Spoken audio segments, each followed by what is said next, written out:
भारत माता की मातरम मातरम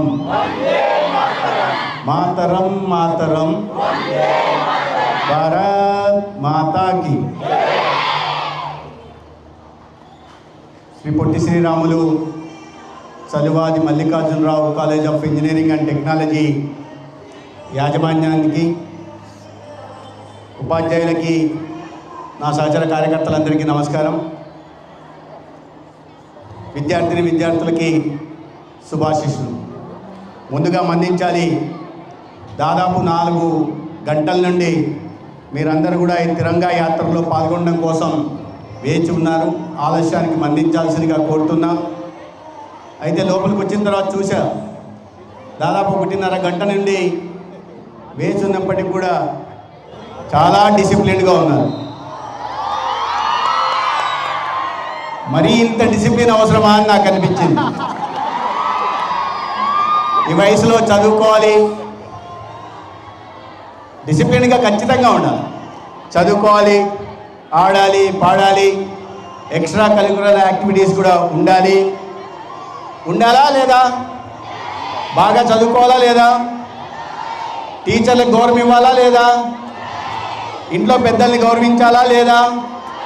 బాగా అల్లరి చేయాలా లేదా? ధన్యవాదాలు. ఇవాళ ఈ ఆగస్టు 15వ తేదీ మనకు స్వాతంత్రం వచ్చి, ఇండిపెండెన్స్ వచ్చి 80 సంవత్సరాలు పూర్తయిన సందర్భంగా మనమందరం వేడుకలు జరుపుకోబోతున్నాం. ఇవాళ 15వ తేదీకి కర్టన్ రైజర్గా విజయవాడ పట్టణంలో ఒక తిరంగా యాత్రను కూడా మనం చేస్తున్నాం. అనేక మంది విద్యార్థులు దీంట్లో పాల్గొంటున్నారు. ఏంటి అసలు తిరంగా యాత్ర ఏంటి? స్వాతంత్రం ఏంటి? స్వాతంత్రం ఎప్పుడో వచ్చేసింది కదా 80 సంవత్సరాల క్రితం. దాన్ని ఇప్పుడు మనం ఎందుకు సెలబ్రేట్గా చేసుకోవాలి అనే అనుమానం రావచ్చు. మనకు స్వాతంత్రం రావడానికి ముందు కొన్ని సెంచరీస్ పాటు, దశాబ్దాల పాటు వలస పాలకులు మనల్ని పాలించారు. అది మొఘళ్ళు కావచ్చు, డచ్ వాళ్ళు కావచ్చు, ఫ్రెంచ్ వాళ్ళు కావచ్చు, బ్రిటిష్ వాళ్ళు కావచ్చు. 12th సెంచరీ నుంచి మనకి ఇండిపెండెన్స్ దాకా అనేక మంది మనం పాలించి మన దేశంలో సంపదను లూటీ చేసి మనల్ని బానిసలుగా చూసి ఒక సెకండ్ గ్రేడ్ సిటిజన్స్గా తయారు చేసి భారతీయులంటే ఏ పని చేయలేరనే ఒక బానిసక మనస్తత్వాన్ని మనలో చొప్పించి ఒక మెకాలయ విద్యా విధానాన్ని తీసుకొచ్చి మన సంస్కృతి పునాదుల్ని కదిలించే ప్రయత్నం చేశారు. అన్ని సంవత్సరాల సంప్రషణ తర్వాత మన దేశానికి స్వాతంత్రం రావాలని అనేక మంది ఎన్నో త్యాగాలు చేశారు, అనేక మంది బలిదానాలు చేశారు. కొన్ని సంవత్సరాలు, 100 సంవత్సరాల పాటు మనం పోరాటం చేస్తే, 100 మంది, 1000 సంఖ్యలో అనేక త్యాగాలు చేస్తే, 100 బలిదానాలు చేస్తే మనకు లభించింది స్వాతంత్రం. అంతమంది మహనీయుల కారణంగా మనకి లభించిన స్వాతంత్రం, మనం పీలుస్తున్న ఈ స్వేచ్ఛావాయువుల కారణంగా మనం ఇవాళ ప్రగతి సాధించగలుగుతున్నాం, ప్రపంచ దేశాల సరసన నిలబడగలుగుతున్నాం. అదే మనకు స్వాతంత్రమే రాకుండా ఉంటే ఇప్పటికి కూడా పరాయి పాలనలో ఎవరి కిందో బానిసల్లాగా పనిచేసే పరిస్థితి మనకు ఉండేది.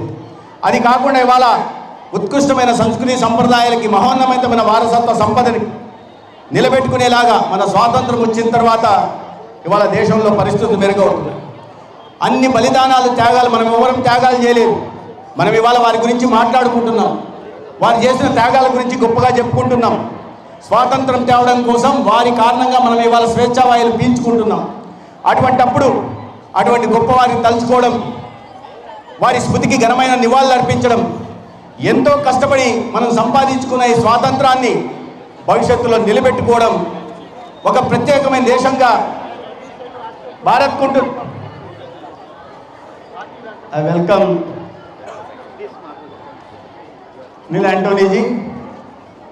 Welcome to city of Vijayawada and good Madhav garu, మీకు కూడా స్వాగతం.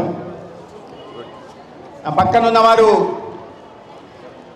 అనిల్ యాంటోనీ గారని బీజేపీ నేషనల్ సెక్రటరీ. వారి ఫాదరు చాలా సంవత్సరాల పాటు కేరళ ముఖ్యమంత్రిగా పనిచేశారు, డిఫెన్స్ మినిస్టర్గా కూడా పనిచేశారు. ఒక్క అవినీతి మచ్చ లేకుండా అవినీతి లేకుండా ఒక నిజాయితీకి మారిపోయారంటే దేశంలో ఏకే ఆంటోనీ గారి గురించి మాట్లాడతారు. వారి కొడుకు ఇవాళ భారతీయ జనతా పార్టీలో కేరళ నుంచి వస్తారు, వాళ్ళు జాతీయ కార్యదర్శిగా ఉన్నారు. అంత కష్టపడి సంపాదించుకున్న మన స్వాతంత్రాన్ని మనం నిలబెట్టుకోవాల్సిన అవసరం ఉంది, వాళ్ళని గౌరవించాల్సిన అవసరం ఉంది. దానికోసం ఇవాళ మనం తిరంగా యాత్ర చేస్తున్నాం. ఇవన్నిటికన్నా ముఖ్యంగా ఒక 100 స్వాతంత్రం వచ్చిన 2047కి ఒక సిగ్నిఫికెన్స్ ఉంది, ఒక ఇంపార్టెన్స్ ఉంది. ఏంటది? 2047కి ఒక ఇంపార్టెన్స్ ఉంది మన దేశంలో. ఏంటి మాధవ్ గారు? అది తగ్గేదిలే సినిమా, తగ్గేదిలే అంటారు. ఆ సినిమా పేరేంటి?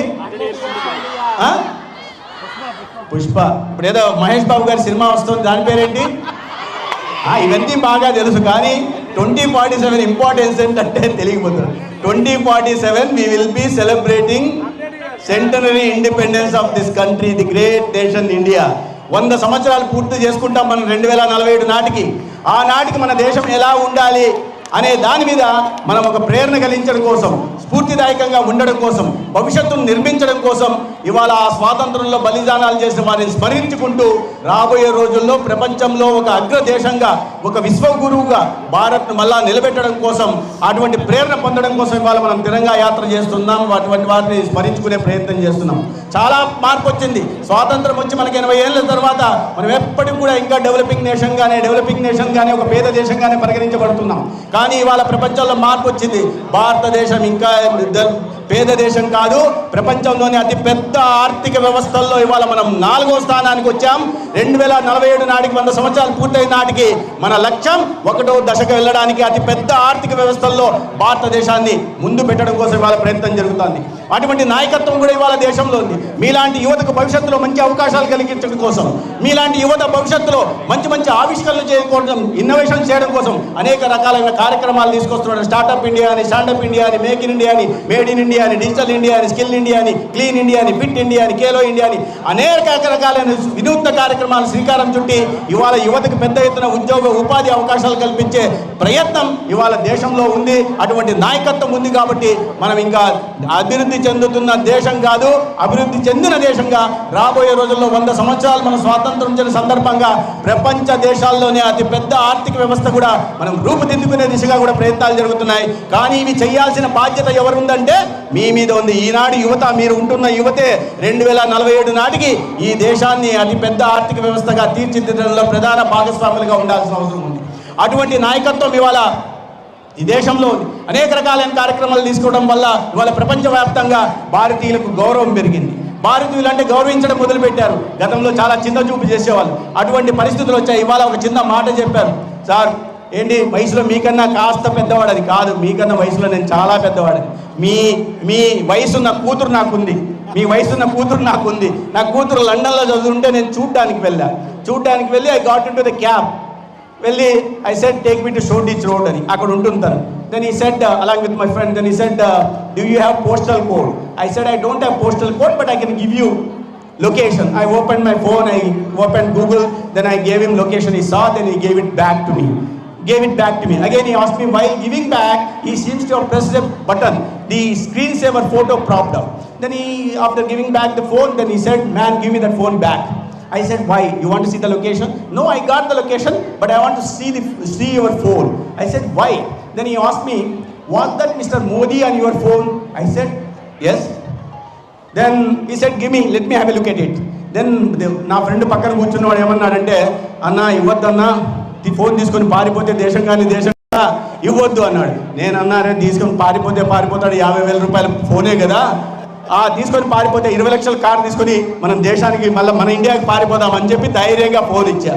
వాడు ఫోన్ తీసుకొని చూశాడు, man you know mister Modi అన్నాడు. ఐ సెడ్ ఏ హౌ అన్నాడు. నేను కూడా వీరిలాగే నేషనల్ సెక్రటరీని, బీజేపీలో ఒక 10 మంది ఉంటారు. అట్లా 10 మా సైట్ చూసి వాడు నమ్మడు, వీడు ఫేకుతున్నాడు అనుకుంటాడని, నన్ను I work for the party, I'm a worker of BJP అన్న.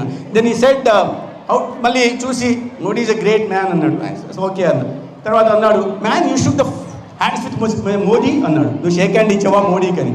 నేను చెప్పా, ఎందుకురా ఎక్స్ప్రెషన్లు అడుగుతున్నావు, దాంట్లో కనిపిస్తుంది కదా. ఫోటోలో కనిపిస్తుంది కదా, ఇట్లా షేక్ హ్యాండ్ ఇస్తూ ఫోటో ఉంది. అంటే వాడు చూసి man he lean back towards me test ఇది hand and said man give me your hand. నా ఫ్రెండ్ ఈసారి మళ్ళీ చాలా గట్టిగా చేయబట్టుకున్నాడు. అన్న వీడేందన్నా ఇంతసేపు తేడాగా ఉన్నాడు, ఫోన్ అడిగాడు, ఇప్పుడేమో చెయ్యి అడుగుతున్నాడు, ఇవ్వద్దన్నా అని. నేను అన్న ఫోన్ తీసుకునే పారిపడింటే దేశంలో అభివృద్ధి జరుగుతుంది కదా, బాగానే ఉంది కదా అనుకునేవాళ్ళు. ఇంకో వాళ్ళు చెప్పింటే వేరే పార్టీ వాళ్ళు చెప్పినా కూడా ఏముంది, అందరు చూస్తున్నారు ట్రాన్స్ఫర్మేషన్. ఇక్కడ ఎక్కడ చూసినా హైవేలు వస్తున్నాయి, కొత్త కొత్త మెడికల్ కాలేజీలు వస్తున్నాయి. 800 ఉన్న మెడికల్ కాలేజీలు వాళ్ళు 2100 పోయాయి. హైవేలు, మెడికల్ కాలేజీలు, మెడికల్ సీట్లు పెరుగుతున్నాయి. అదేవిధంగా కొత్తగా ఐఐటీలు పెరుగుతున్నాయి, ఐఐఎంలు పెరుగుతున్నాయి, all India institute of medical sciences పెరుగుతున్నాయి. ఇన్ఫ్రాస్ట్రక్చర్ మీద ఫోకస్ పెడుతున్నారు, ఎంప్లాయ్మెంట్ జనరేషన్ పెరుగుతుంది, కొత్త టెక్నాలజీని వాడుకొస్తున్నారు, వందే భారత్ ట్రైన్లు వస్తున్నాయి. ఇవన్నీ వస్తున్నాయి కాబట్టి సరే అనుకోవడం. కానీ వేరే దేశానికి సంబంధించిన వాళ్ళు ఎవరన్నా చెప్పి ఉంటే అది కూడా సింగపూర్ లాంటి దేశం చెప్పుంటే, ఈ యుక్రెయిన్ రష్యా కాన్ఫ్లిక్ట్ వచ్చినప్పుడు అన్ని దేశాలు సోకాల్డ్ డెవలప్డ్ నేషన్స్, అమెరికా కానీ, చైనా కానీ, ఇజ్రాయెల్ కానీ, అప్పుడు వాళ్ళ అక్కడ చదువుతున్న స్టూడెంట్స్కి, సిటిజన్స్కి ఒక అడ్వైజరీ ఇష్యూ చేశారు. అయ్యా మీరందరూ యుద్ధం జరుగుతుంది కదా, మీరందరూ వెనక్కి వచ్చేయండి, మీరు ఛార్జీలు పెట్టుకొని అడ్వైజరీ ఇష్యూ చేశారు. కానీ ఒకే ఒక దేశం అడ్వైజరీ ఇష్యూ చేయలేదు. ఆ 2 దేశాల అధ్యక్షులతో, ప్రధానమంత్రులతో మాట్లాడి, మా దేశానికి సంబంధించిన వారు మీ దేశంలో 23,000 మంది స్టూడెంట్స్ ఉన్నారు, ఫారిన్ మెడికల్ గ్రాడ్యుయేట్స్ ఉన్నారు, మీరు యుద్ధం చెప్పి యుద్ధాన్ని ఆపేలాగా చేసి మన దేశంలో నుంచి విమానాలను పంపించి ఆ దేశంలో ఉంటున్న మన విద్యార్థులందరినీ వెనక్కి తీసుకొచ్చి ఒక్కరికి చిన్న ఘాటు చేయకుండా వాళ్ళతో పెట్స్ కావాలంటే పెట్స్ కూడా ఇంటికి తీసుకొచ్చి క్షేమంగా ఇంటికి చేర్చారు. ఇటువంటి ఉంది కాబట్టి అది సింగపూర్ వాళ్ళు కూడా ఒప్పుకుంటారు. కానీ ఈ మాట అనింది ఎవరంటే, నీ దేశ ప్రధాని, గ్లోబల్ లీడర్, గ్రేట్ లీడర్, శాల్యూటీమ్ అని అనింది ఎవరంటే, మనల్ని 300 సంవత్సరాల పాటు పాలించి మనలో ఆస్తిని సంపదను దోచుకొని మనలో ఒక బానిస మనస్తత్వాన్ని జొప్పించి ఇండియన్స్ అంటే దేనికి పనికిరాలని ప్రపంచవ్యాప్తంగా ప్రచారం చేసిన దేశానికి సంబంధించిన యునైటెడ్ కింగ్డమ్కి సంబంధించిన సిటిజన్ ఇవాళ నీ దేశ ప్రధాని గ్లోబల్ లీడర్ అంటే గూస్ బంప్స్ వచ్చాయి. గూస్ బంప్స్ వస్తాయా రావా? ఒక సిటిజన్ ఆఫ్ ఇండియాగా మన దేశ ప్రధానిని ఇవాళ ప్రపంచ నాయకుడు అంటున్నాడంటే గూస్ బంప్స్ వస్తాయి. అటువంటి నాయకుడి నాయకత్వంలోనే భారతదేశాన్ని మనం ప్రపంచ అతి శక్తివంతమైన దేశంగా 2047 నాటికి చూడాలా. దీంట్లో అంతా భాగస్వామ్యం కావాలా. ఈ స్ఫూర్తిని ముందుకు కొనసాగించాలంటే ఇటువంటి తిరంగా యాత్ర జరగాల. మన స్వాతంత్రాన్ని మళ్ళీ తీసుకొచ్చిన వాళ్ళని మనం చేసుకోవాలా. అదేవిధంగా అదే స్ఫూర్తితో కొనసాగి ఒక శక్తివంతమైన దేశంగా భారత్ మార్చుకునే దిశగా మనం అందరం ప్రయత్నం చేయాలా. దాంట్లో మీ భవిష్యత్తు మీదే, ఈ దేశ భవిష్యత్తు మీదే, తర్వాత తరాలకి ఉజ్వల భవిష్యత్తును నిర్మించాల్సిన నాయకత్వం కూడా మీదే. కాబట్టి ఈ సందర్భంగా ఈ కార్యక్రమంలో పాల్గొనే అవకాశం కలిగించినందుకు యాజమాన్యానికి ధన్యవాదాలు తెలియజేసుకుంటూ సెలవు తీసుకుంటాను. భారత్